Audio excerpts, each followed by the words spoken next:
surah yang di hari pertama Yasin. Yasin itu menghidupkan hati. Jadi kalau setiap hari kita baca Yasin, qalbul Quran, hati kita hidup dengan nur hidayah Allah. Denyut jantung kita itu dijaga dalam hidayahnya. Kalau kita membaca surah Ar-Rahman setiap hari, maka Ar-Rahman satu-satunya dalam Quran dimulai dengan nama Allah Ar-Rahman, Maha Pengasih. Maka kita yang membacanya disayangi, dikasihi, dicintai, disukai oleh Allah. Kalau Allah sudah suka, sayang, cinta, kasih sama kita, maka para malaikat yang mulia pun mencintai kita. Kemudian para hamba-hamba Allah yang mulia, para nabinya, para walinya yang dicintai oleh Allah, mereka mencintai Allah, maka mereka pun akan mencintai kita. Kemudian yang keempat, hikmah Rahman, tumbuh sifat rahmat pada diri kita. Rahmat, kasih sayang. Sayang akhirnya kita sama keluarga kita. Seorang suami yang setiap hari baca Rahman, dia sayang pada istrinya, dia sayang pada anaknya, dia sayang kepada keluarganya, zuriatnya, sayang dia pada tetangganya, sayang dia pada umat manusia. Dia akan punya sifat rahmat, dermawan, rendah hati, tidak pernah merasa diri paling suci, tanpa kehilangan ketegasan dan keberanian pada dirinya. Itu rahasia Rahman di antaranya. Makanya setiap hari bacalah Ar-Rahman. Kemudian Al-Waqi'ah yang ketiga. Kenapa Al-Waqi'ah? Di antara hikmahnya, tidak akan pernah susah kita di dunia ini. Nggak akan menderita di dunia, tidak akan menderita sakaratul maut, tidak akan menderita di alam kubur, apalagi di akhirat nanti. Baca surah Al-Waqi'ah, coba baca terjemahan tafsirnya, dahsyat sekali. Kemudian membaca surah Al-Muluk yang keempat setiap hari. Tabarakalladzi biyadihil muluk. Kalau kita setiap hari membaca surah Al-Muluk, apapun yang kita lakukan, yang Allah amanahkan pada diri kita, siapapun yang dekat dengan kita, diberkahi oleh Allah. Dahsyat surah Al-Muluk itu. Kita punya rezeki, berkah. Kita punya sehat, berkah. Kita sakit, sakit kita berkah. Membuat kita dekat kepada Allah.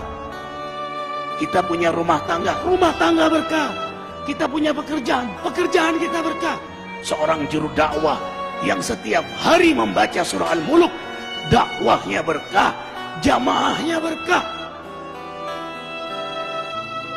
Arifin ketika mengunjungi satu pesantren di Cianjur, apa kata Pak Kiai, kata ajengan itu, Ustadz Arifin, carilah sahabat, carilah guru yang setiap hari dia membaca surah Al-Muluk. Kenapa ajengan? Kau pun akan berkah karena bersahabat dengannya. Subhanallah. Allahu Akbar. Bayangkan kalau suami membaca surah Al-Muluk, istri membaca surah Al-Muluk, anak baca surah Al-Muluk. Hari ini kita ribuan membaca surah Al-Muluk. Gimana nggak berkah majelis ini? Gimana nggak berkah ikhwah semuanya? Kemudian membaca surah Al-Jin, tidak diganggu oleh jin. Mereka yang setiap hari mewiridkan surah jin dan dikenal oleh jin-jin muslim. Kemudian membaca surah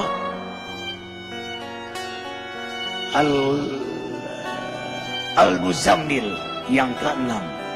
Al-Muzammil. Kenapa membaca surah Al-Muzammil setiap hari? Subhanallah. Qiyamul Lail. Sejak turun surah Muzammil, Rasulullah SAW tidak pernah meninggalkan salat malam. Maka penikmat surah Muzammil, Allah beri kenikmatan salat malam. Ikhwah, tahu rahasia terbesar dari salat malam? Kalau kita sudah nikmat salat malam, nikmat garis bawahi, nikmat salat malam, mau tidur saja senang, nanti malam hamba menghadapmu ya Allah. Yang Allah gambarkan dalam surah Al-Furqan ayat 64. Walladzina yabituna li rabbihim sujada wa qiyama. Hamba-hamba yang beriman itu senang sekali begadang malam karena menikmati lama sujud dan berdiri di hadapan Allah. Perhatikan surah Muzammil ayat 6. Inna nasyi'atal lail hiya asyaddu wat'a wa qila. Sesungguhnya bangun di tengah malam lebih tepat untuk khusyuk dan bacaan kala itu sungguh sangat mengesankan. Lebih tepat untuk khusyuk, lebih tepat untuk nikmat, lebih tepat untuk bermesraan, berdialog, berdoa kepada Allah Jalla Jalaluhu. Subhanallah. Perhatikan surah Muzammil. Inna rabbaka ya'lamu annaka taqumu adna min sulasil lail wa nisfahu wa sulusahu wa ta'ifatu min alladhina ma'ak wallahu yuqaddiru laila wa nahar alima allan tusuhu wa taba alaikum faqra'u ma tayassara minal Qur'an. Imani ayat ini, antum tidak akan meninggalkan salat malam lagi. Sesungguhnya Allah menatapmu, mengetahuimu saat kau berdiri di tengah malam, separuh malam, sepertiga malam, 2/3 malam. Dalam tatapan Allah, penguasa langit bumi menatap antum. Curahkan semua isi hati antum di hadapan Allah. Itulah kenikmatan surah Muzammil. Apa kata Ibnu Qayyim?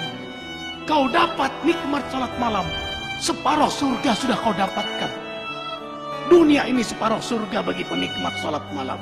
Para nabi, para aulia, salafus saleh, mereka penikmat salat malam. Rumah tangga akan bahagia, rezeki akan berkah. Semua urusan antum ma'unah dalam pertolongan Allah. Kuncinya ada pada salat malam. Anna syarafal mu'min qiyamuhu bil-lail. Kemuliaan seorang mukmin itu ada pada salat malamnya. Allah muliakan antum dunia akhirat. Seorang suami yang salat malam mulia di hadapan istrinya. Seorang istri yang salat malam mulia di hadapan suaminya. Seorang ayah, ibu yang salat malam, orang tua yang salat malam mulia di hadapan anak-anaknya. Seorang guru penegak salat malam akan mulia di hadapan jamaahnya. Walau jamaahnya tidak tahu, tapi ada haibah jalaliyah Allah berikan pada dia. Kalau dia berdoa mustajab, kalau dia bicara hikmah. Kemudian yang terakhir, kenapa kita baca surah Al-Fajr? Setiap hari azamkan diri membaca surah Al-Fajr. Karena pada akhirnya innamal a'mal bil khawatim. Amal itu bagaimana akhirnya? Kita nggak tahu istiqomahnya kita. Tahajud kita, ke masjid kita, duha kita. Apakah kita meninggal dalam keadaan tahajud? Apakah kita meninggal dalam keadaan di masjid? Apakah kita meninggal dalam keadaan terjaga wudhu kita, terjaga zikir kita? We don't know. Kita tidak tahu. Makanya kita berdoa terus, mewiridkan surah Al-Fajr setiap hari. Karena yang paling kita incar, inilah akhir dari perjalanan hidup yang paling kita rindukan. Ya ayyatuhan nafsul mutmainnah. Allah panggil, hai jiwa yang mutmainnah. Mutmainnah itu jiwa yang mendekat kepada Allah, yang memang hobinya menghidupkan sunnah Nabi. Hikmah, hobinya mendekat kepada Allah, menghidupkan sunnah-sunnah Nabi. Jadi dia lagi mendekat kepada Allah. Ya Tuhan nafsul mutmainnah, irji ila rabbika radiyatan mardiyah. Ulanglah kepada Allah, radiyatan mardiyah. Yang kamu ridho, Allah juga ridho sama kamu. Yang Allah sayang sama kamu, kamu juga sayang sama kamu. Yang Allah rindu pada kamu, kamu juga rindu pada Allah. Bertemu kekasih dengan kekasih. Wadkhuli fi ibadi, kau memang hambaku. Wadkhuli jannati. Makanya diulang sampai 3 kali. Antum sholat malam, baca surah Al-Fajr. Pada saat ya Tuhan nafsul mutmainnah, ulang 3 kali. Kalau bisa diposisikan ini rakaat yang ke-8. Rakaat yang ke-8 terakhir. Karena 3 witir. Yang terakhir kau ulanglah. Ya Tuhan nafsul mutmainnah. Minta di situ kepada Allah Jalla Jalaluhu. Karena pada akhirnya kita semua ditentukan adalah pada saat kita wafat. Insya Allah, dengarkan. Matan nasya'isuhum. Manusia meninggal sesuai dengan harapan dan kebiasaannya.